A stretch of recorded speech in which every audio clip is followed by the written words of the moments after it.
조갑재 선생님과 김동길 선생님이 계시기 때문에 대한민국이 정말 제대로 간다 이런 생각을 제가 평소에 하고 있습니다.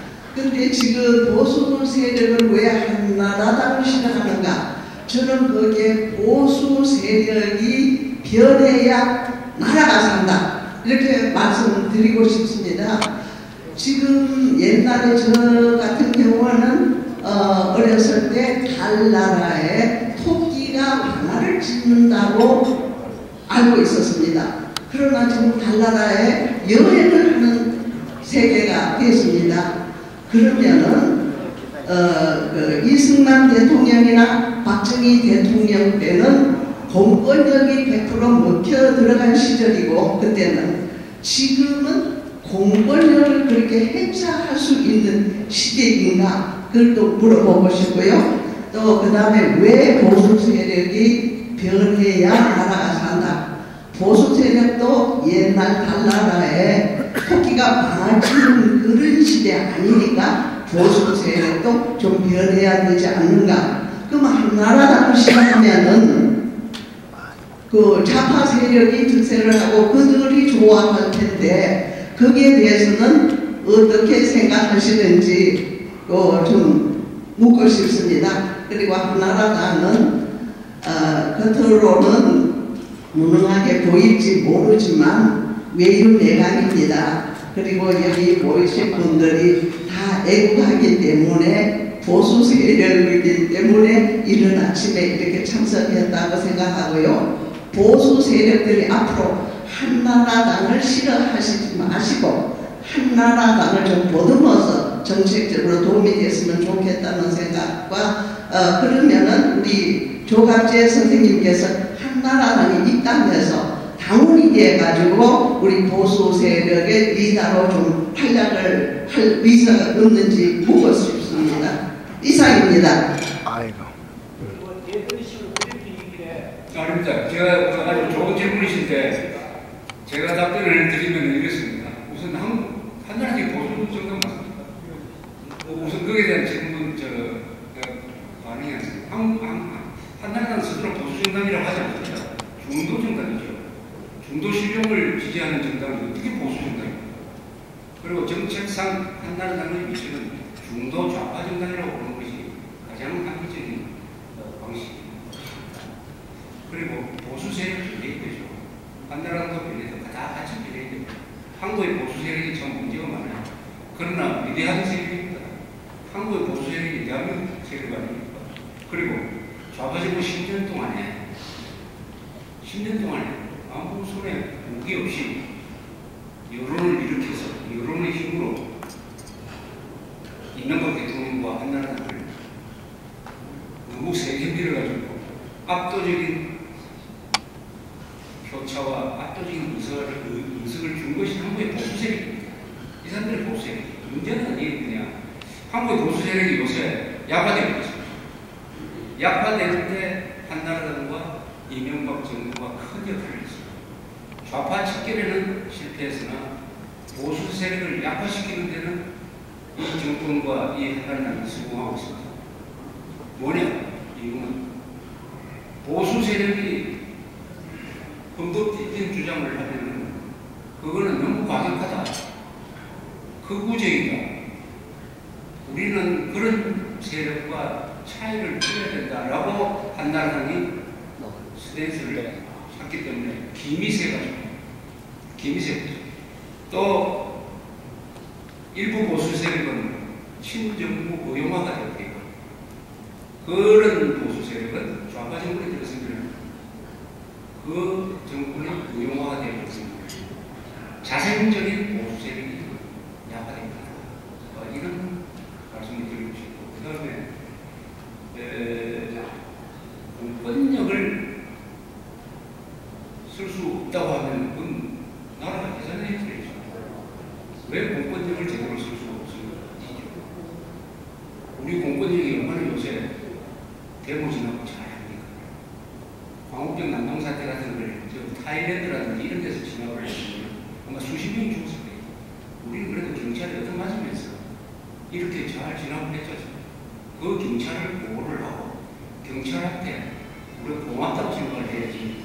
용산 방화 사태가 나니까 김석기 서울경찰청장 지나갈 때 아무 잘못 없는 사람을 경찰청장 후보로 내보냈다가 바꿔버려.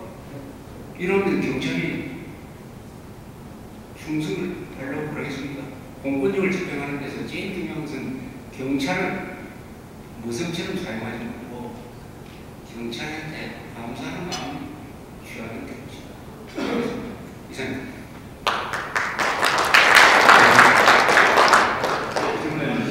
김박수입니다. 조갑자 선생님은 우리나라의 보수 세력에 앞장서서 늘 활동하시는데 위로가 경의를 드립니다. 아울러서 아침 조찬 말씀 감미 있게 잘 들었습니다.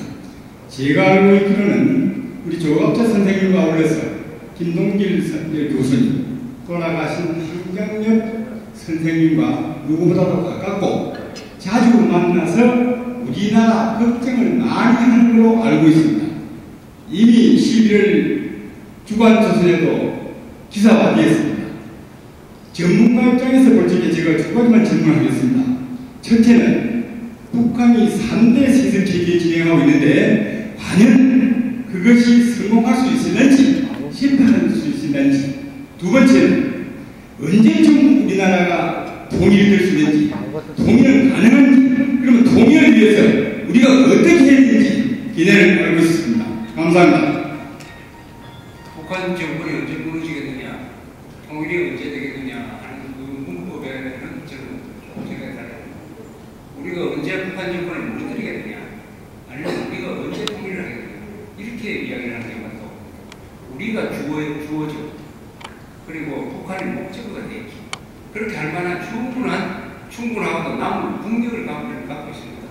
국력을 쓰면은, 우리가 가지고 있는 국력을 쓰면은 북한 정권은 무너뜨릴 수가 있어요. 찬스가 없습니다. 통일 우리가 할 수 있습니다.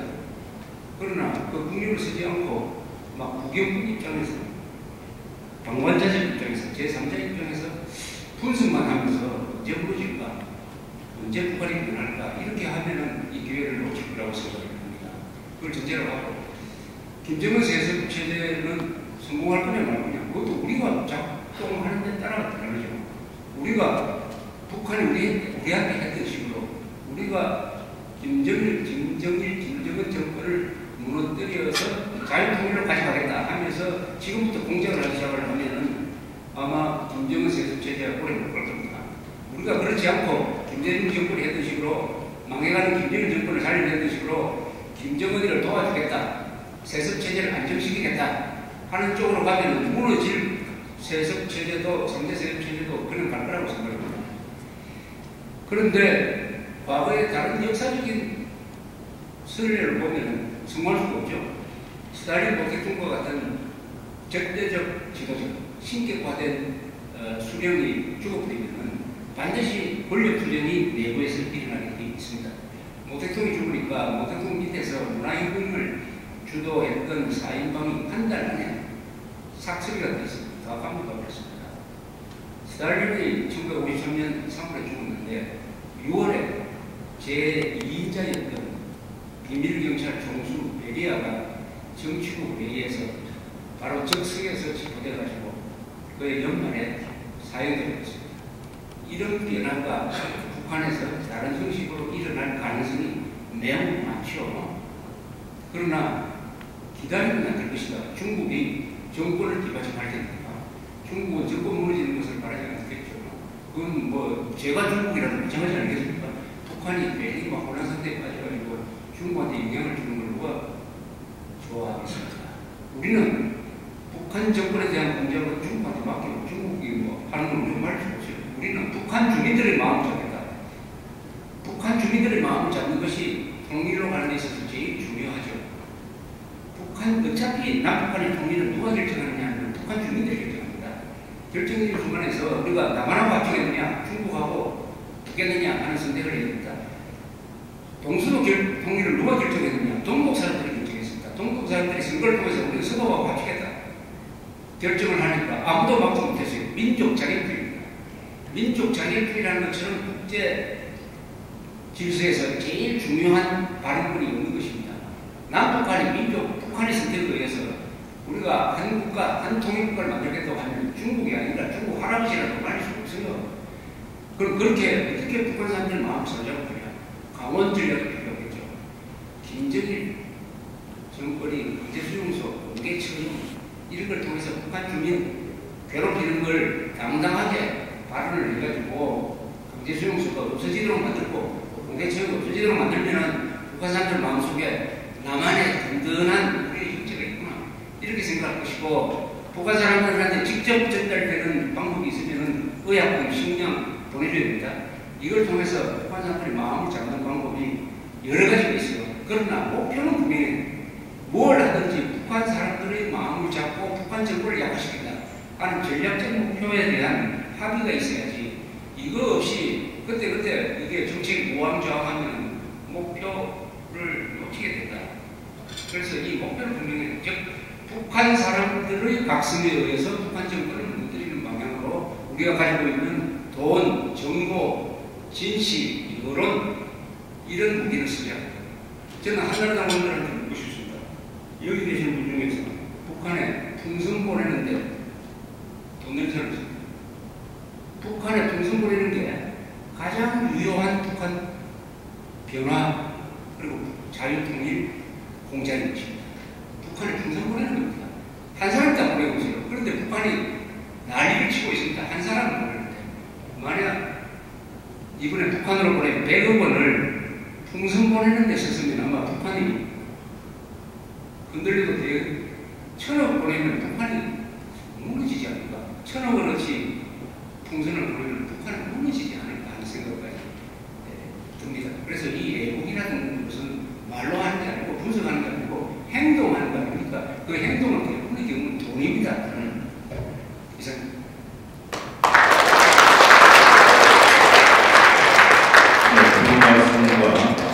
답변을 해주신 우리 조갑재 대표께 여러분 다시 한번 힘찬 박수 부탁드립니다.